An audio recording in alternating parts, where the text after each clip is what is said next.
going to give up, and we're not going to give in. We're going to continue to fight, and we got to learn how to compete. We don't know how to compete yet, and it's all about pride. You have to have pride in yourself, and it's a very competitive sport. This is a game of life, but you got to know when things aren't going right that someone has to step up, and that's what we're not getting right now.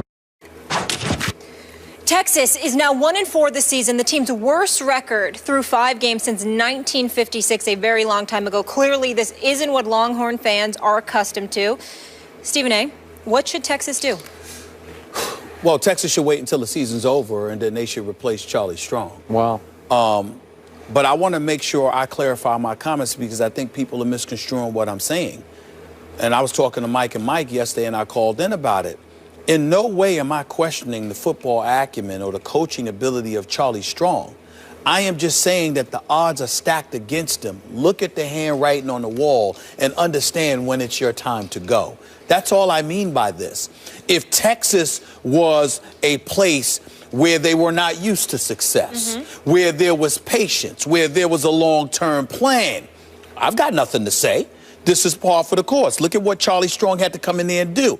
He had to get rid of like 9 or 10 different players because they were bad guys in the locker room. You know, there were leadership issues. They were Matt Brown lovers. They were guys that wanted to do things a certain way and didn't want to do things his way. And behind the coach's back were encouraging dudes to do things differently. So you had to get rid of those guys. We get all of that, okay? So you went 6-7 last year. Now, granted, Matt Brown didn't have the greatest years, 9-4, 8-5, 2 of the last 3 years, stuff like that. Had one season where he went 5-7. I think that was back in 2010, if I remember correctly. But prior to that, it was religiously 10 and 11 win seasons. At one time, there was, 13-1 national title, championship game appearance.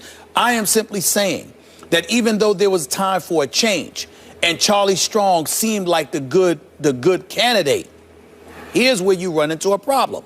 You were not only 6-7 last year, but you get blown out by TCU. Your only victory came, who was that again?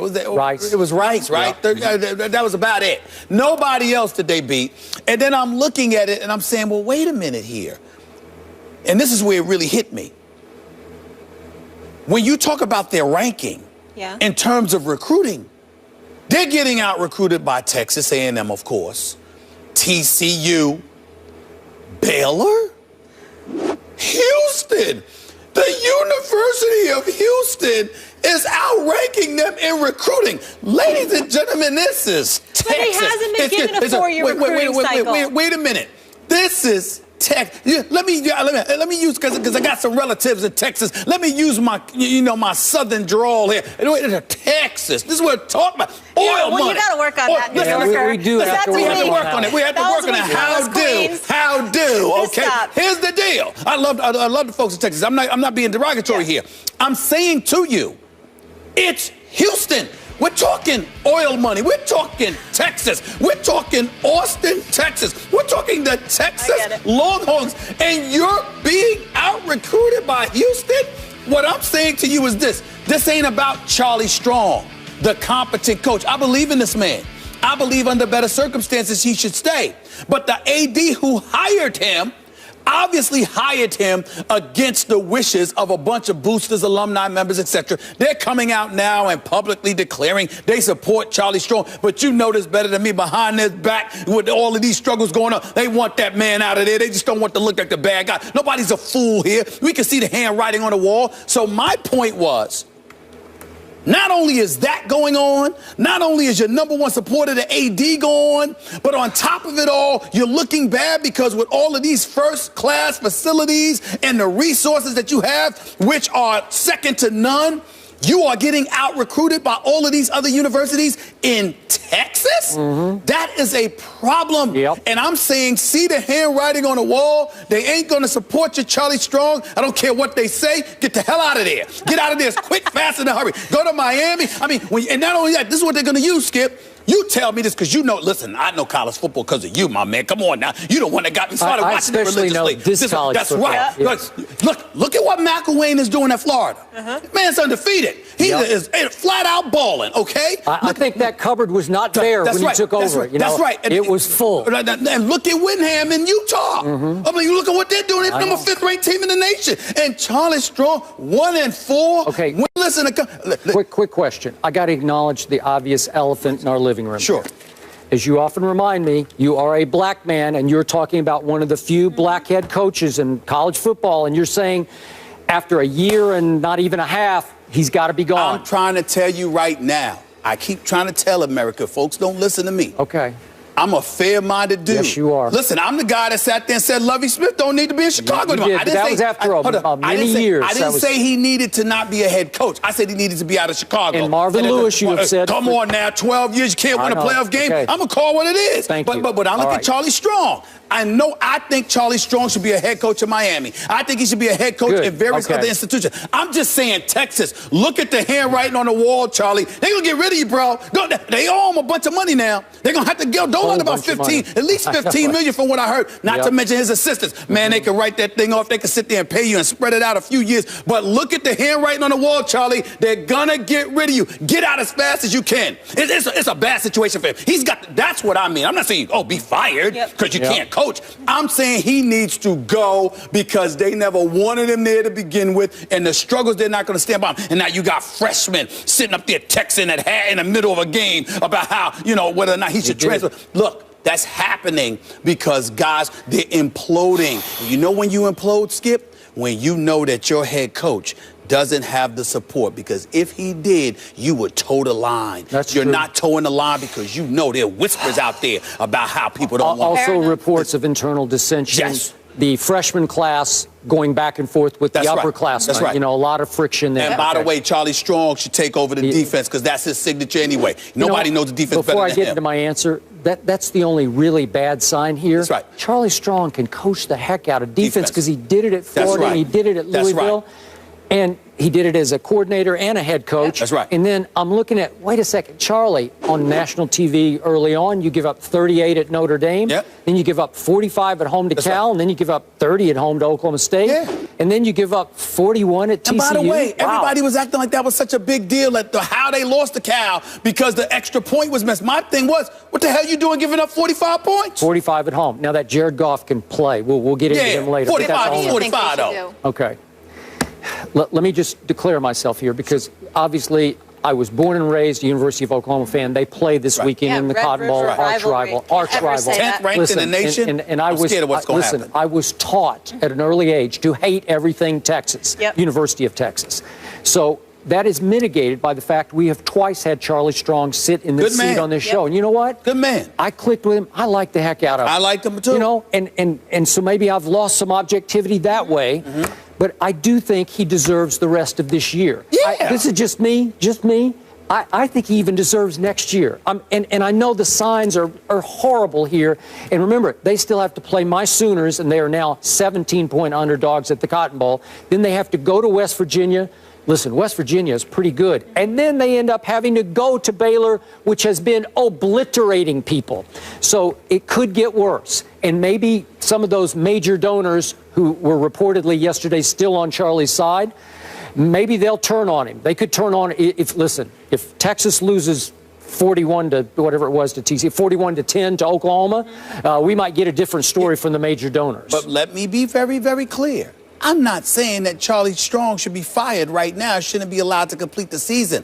I'm not saying he doesn't deserve to have a long-term opportunity to build this program. What I'm saying is the struggles that he's having at this particular university, which ain't trying to rebuild, which ain't trying to wait, which ain't trying to have a long-term plan, and you combine it with the fact that you in Texas and they didn't want you there to begin with. You're saying it's more the situation. It's the situation. Yeah. Look, Charlie Strong, see the handwriting on the wall and get the hell out of there. All right. That's what I'm saying. Okay, well, are you blaming Texas more than Charlie Strong? Well, I'm blaming them from the perspective that I think that there were whispers from the time he got there that they didn't want him there. When you combine that with the changes that he ultimately had to make, where he had to be and he spoke very highly of Mac Brown, and we all think highly of Mac Brown. But the bottom line is he had to be sort of the anti-Mac Brown. Did. Do you see who Mac Brown is? Have you met a nicer guy? No. I mean, my God, No. he's just a sweetheart of a guy. Yep. Well, that's not Charlie Strong. Nope. He's not a bad guy. No, Charlie Strong is a good tough guy. But he's a tough guy. He's a disciplinarian. Hey. Well, who's going to understand